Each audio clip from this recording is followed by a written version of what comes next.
परिषद के सभी सदस्यों का स्वागत है। हम लोग आज से 1.25 साल पहले मिले थे 26 नवंबर 2012 को, जब पार्टी का गठन हुआ था। 24 नवंबर को 26 नवंबर को गठन हुआ था। 1.25 साल हो गया। इन 1.25 सालों में काफी कुछ घटनाएं घटी, लेकिन पहले ये सोचने की जरूरत है कि हमें ये पार्टी क्यों बनानी पड़ी। यहाँ जितने लोग बैठे हैं इस देश के बहुत ही आम लोग हैं। कभी चुनाव नहीं लड़े थे, कभी जिंदगी में नहीं सोचा था चुनाव लड़ेंगे, राजनीति में आएंगे। अच्छी खासी अपनी जिंदगियां जी रहे थे सब लोग। ये सारा सिलसिला शुरू हुआ 4 अप्रैल 2011 से, जब अन्ना हजारे जंतर मंतर पे आके बैठे। अन्ना हजारे के साथ सब लोग, इस देश के लोग मांग कर रहे थे कि सरकार एक जन लोकपाल कानून पास करे, एक सख्त कानून पास करे, ऐसा कानून पास करे कि अगर कोई भ्रष्टाचार करे तो उसको जेल होनी चाहिए, उसकी संपत्ति जब्त होनी चाहिए, उसको नौकरी से बर्खास्त किया जाना चाहिए। सरकार ने एक ज्वाइंट ड्राफ्टिंग कमेटी बना दी। उस कमेटी ने धोखा दिया। अगस्त 2011 में अगस्त क्रांति हुई, सारा देश सड़कों के ऊपर आ गया। एक बार तो ऐसे लगा कि पूरा देश बदल जाएगा। संसद में बैठ के सारी पार्टियों ने प्रॉमिस किया, सारे देश को विश्वास दिलाया कि हम लोग जन लोकपाल बिल पास कर देंगे। लेकिन 2 साल के बाद जब उन्होंने वो लोकपाल बिल पास किया है तो एक पूरा लूला लंगड़ा लोकपाल बिल पास किया है, जिससे चूहा भी नहीं मरेगा, भ्रष्टाचारी तो क्या जेल जाएंगे। दोस्तों, उसके बाद अगले साल 2012 में हम लोग 15 भ्रष्ट मंत्रियों के साथ के खिलाफ, उनके खिलाफ निष्पक्ष जांच कराने के लिए अनशन पे बैठे। सरकार ने वो बात भी नहीं मानी। धीरे धीरे साफ हो गया कि अब गिड़गिड़ाने से काम नहीं चलेगा, अब हाथ जोड़ने से काम नहीं चलेगा। संसद के अंदर भ्रष्टाचारी बैठे हैं, संसद के अंदर अपराधी बैठे हैं, संसद के ऊपर कुछ परिवारों ने कब्जा कर लिया है। जब तक संसद को साफ नहीं किया जाएगा, जब तक उस मंदिर की सफाई नहीं की जाएगी, तब तक कुछ नहीं होने वाला। अब इस देश के लोगों को अंदर जाना पड़ेगा। 65 साल पहले हमने इन पार्टियों के ऊपर यकीन करके इनको देश सौंपा था। हमने सोचा था ये पार्टियां देश का भला करेगी, लेकिन इन्होंने धोखा दिया। अब 65 साल बाद वो मौका आ गया कि जरूरत पड़ी है कि अब आम आदमी अंदर जाके बैठे और अपनी भलाई की बात खुद करे। इसलिए हम लोगों को आम आदमी पार्टी बनानी पड़ी दोस्तों। और आज मुझे कहते हुए खुशी हो रही है कि एक छोटी सी अचीवमेंट हमारी हुई है। अभी यहाँ से जाने के बाद 12 बजे हमारी दिल्ली की कैबिनेट की मीटिंग है, और उस कैबिनेट की मीटिंग के अंदर दिल्ली जन लोकपाल बिल प्रस्तुत किया जा रहा है।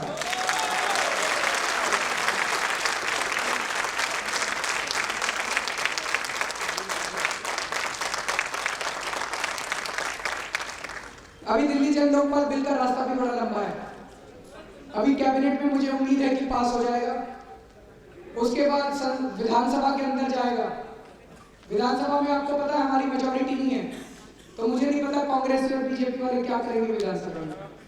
और विधानसभा में पास होने के बाद फिर ये प्रेसिडेंट के एसेंट के लिए जाएगा, तो उसमें केंद्र सरकार तो रोड़ा नहीं अटकाएगी। लेकिन हमारा मकसद केवल दिल्ली में लोकपाल बिल पास करने का नहीं था, हमारा मकसद तो पूरे देश के अंदर भ्रष्टाचार दूर करने का। सबसे पहले दिल्ली के अंदर आम आदमी की सरकार बनी। दोस्तों, मैं मानता हूं कुछ ना कुछ कुदरत का करिश्मा है। नहीं तो विश्वास नहीं था कि इतनी भारी पार्टियां, इतनी शक्तिशाली पार्टियां, इतनी ताकतवर पार्टियां ये हंसा करती थी हमारे ऊपर। ये आम आदमी, ये हमें हराएंगे, इनके पास तो पैसा ही नहीं है, इनके पास तो कुछ भी नहीं है, ये हमें कहां से हराएंगे। लेकिन इनको ये नहीं पता था जिस दिन देश का आम आदमी खड़ा हो जाए, उस दिन बड़े बड़े सिंहासन डोल जाते हैं। देश का आम आदमी खड़ा हुआ तो दिल्ली के अंदर आम आदमी की सरकार बनी। पिछले 1-1.5 महीने में काफी काम हुआ है, लेकिन जो सबसे बड़ा काम हुआ है, बहुत सारे काम हुए, मैं वहां यहाँ गिनाने की कोशिश नहीं करूंगा, लेकिन जो सबसे बड़ा काम हुआ है वो 1 महीने में ये हुआ है कि दिल्ली के अंदर भ्रष्टाचार के अंदर भारी कमी आई है।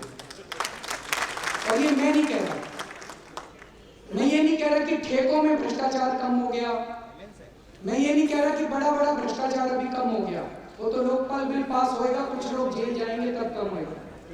लेकिन दिल्ली में में जो आम आदमी दफ्तरों में जाया करता था, पुलिस थाने में जाया करता था, राशन कार्ड बनवाने जाया करता था, विधवा पेंशन लेने जाया करता था, जो मेरे पास फीडबैक आ रहा है कि अब जब लोग दफ्तर के अंदर जा रहे हैं, लगभग भ्रष्टाचार खत्म हो गया दिल्ली के अंदर। अब कोई पैसे नहीं मांग रहा, सबका काम हो रहा है दिल्ली में।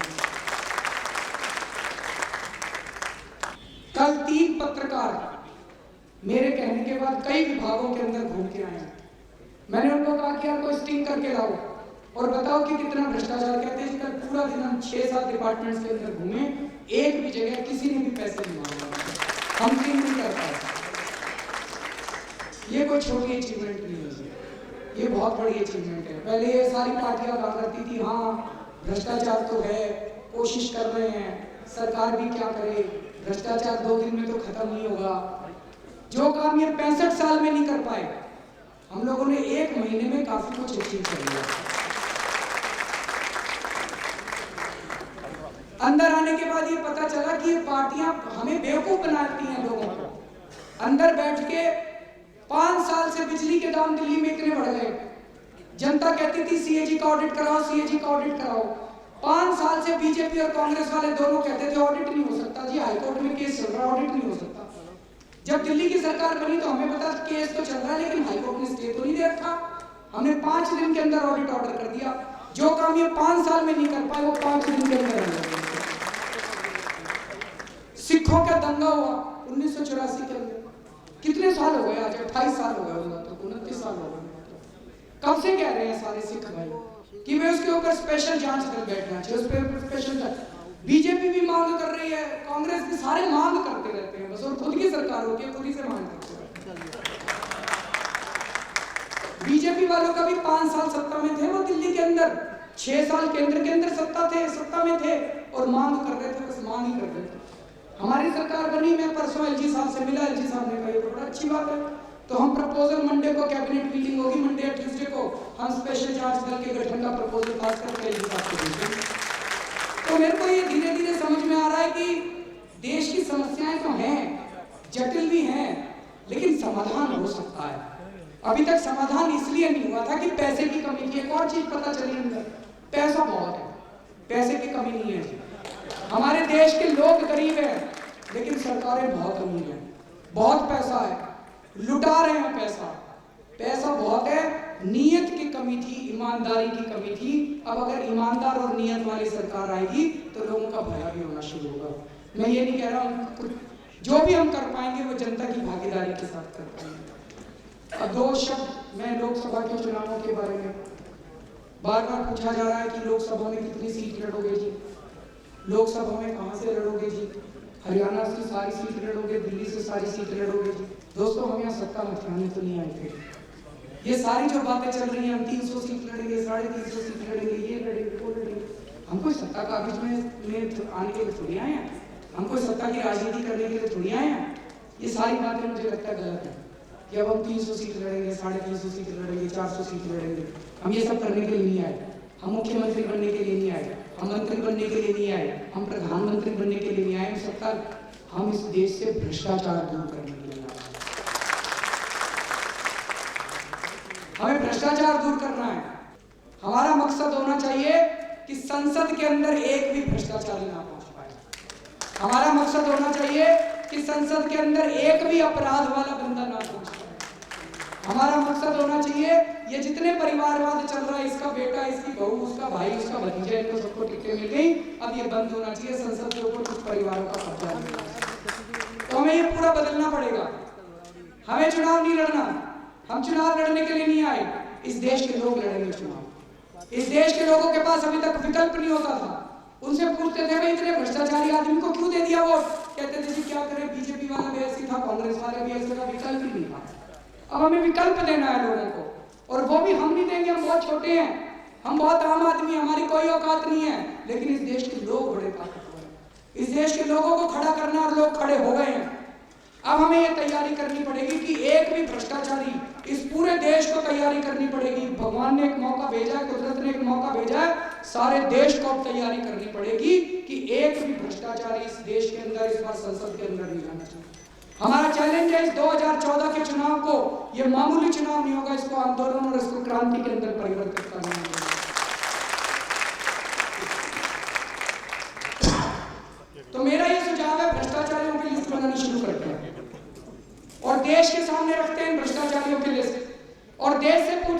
इनको हराना है कि नहीं हराना, क्या इस बार भी इनको संसद में भेजना है कि नहीं भेजना। अब हम ये तय नहीं करेंगे हम कितनी सीट लड़ेंगे, अब ये नहीं तय करेंगे अरविंद केजरीवाल चुनाव लड़ेगा कि नहीं लड़ेगा। अरविंद केजरीवाल इंपॉर्टेंट नहीं है देश के लिए, हम सारे के सारे इस देश के सिपाही हैं। और जैसे सिपाही जब युद्ध करता है तो वो युद्ध के अंदर अपना तन मन धन सब कुछ न्यौछावर करने के लिए जाता है। हम भी यहाँ पे न्यौछावर करने के लिए हैं, टिकट मांगने के लिए नहीं है। कोई टिकट मांगने मत आना। अभी मैं खड़ा था, कोई कहता जी मैंने फलानी जगह से पर्चा भरा है, मैंने फलानी जगह से पर्चा भरा है, ये ठीक नहीं है। हमें टिकटें नहीं मांगनी, हमें टिकटों के लिए राजनीति नहीं करनी। देश के लिए मर मिटने के लिए जो जो तैयार है वो साथ में।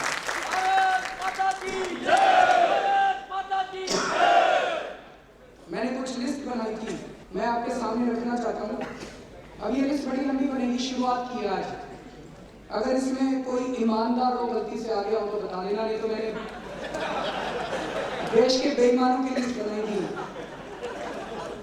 और मैं आपकी सहमति चाहता हूँ कि, और इसके देश की भी सहमति चाहता हूँ कि क्या इन लोगों को इस बार हराना चाहिए या इस बार फिर से चुन के इनको संसद में सुरेश कलमाडी हराना चाहिए कि नहीं हराना चाहिए। आम आदमी पार्टी की तरफ से मजबूत कैंडिडेट खड़ा होना चाहिए। नितिन गडकरी हराना चाहिए कि नहीं हराना चाहिए।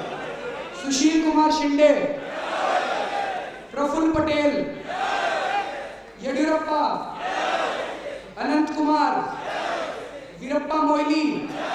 वीरप्पा मोइली को नहीं हराया तो 1 अप्रैल से गैस के और बिजली के दाम दुगने हो जाएंगे। HD कुमारस्वामी, चिदम्बरम साहब,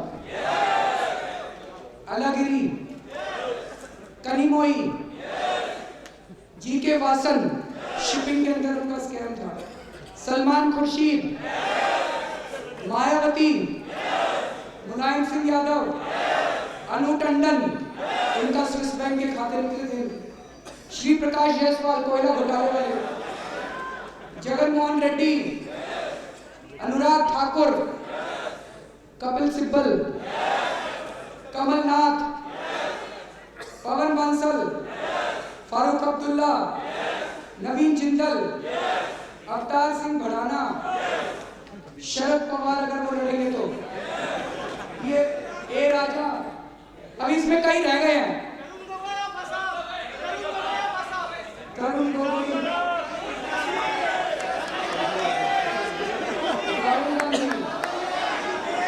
मेरा ये सुझाव है आप लोगों के। एक मिनट सुनिए। ये तो मैंने शुरू कर दिया, मेरी आप लोगों से निवेदन है शाम तक आप लोग और भी लिस्ट बना के यहाँ पर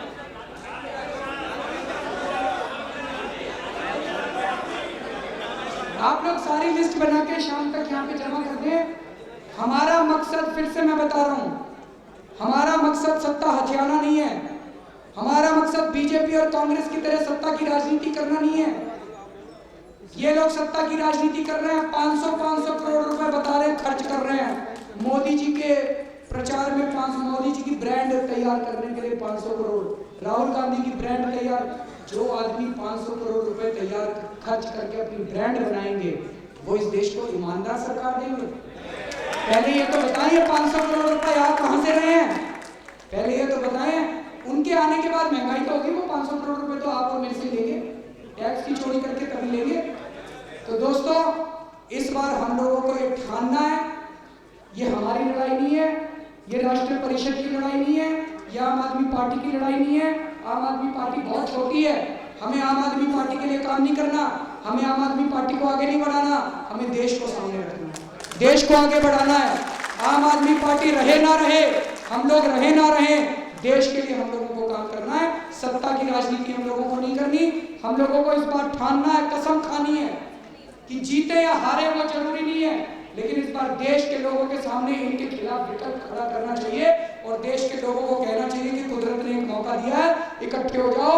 इस बार संसद के अंदर एक भी अपराधी नहीं जाना चाहिए, एक भी फैमिली पॉलिटिक्स वाला नहीं जाना चाहिए और एक भी भ्रष्टाचारी नहीं जाना चाहिए।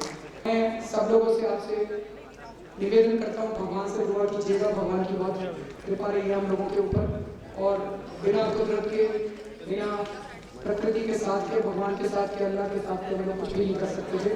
और मुझे पूरी उम्मीद है कि देश जरूर बदलेगा। बहुत बहुत शुक्रिया। भारत माता की शुक्रिया।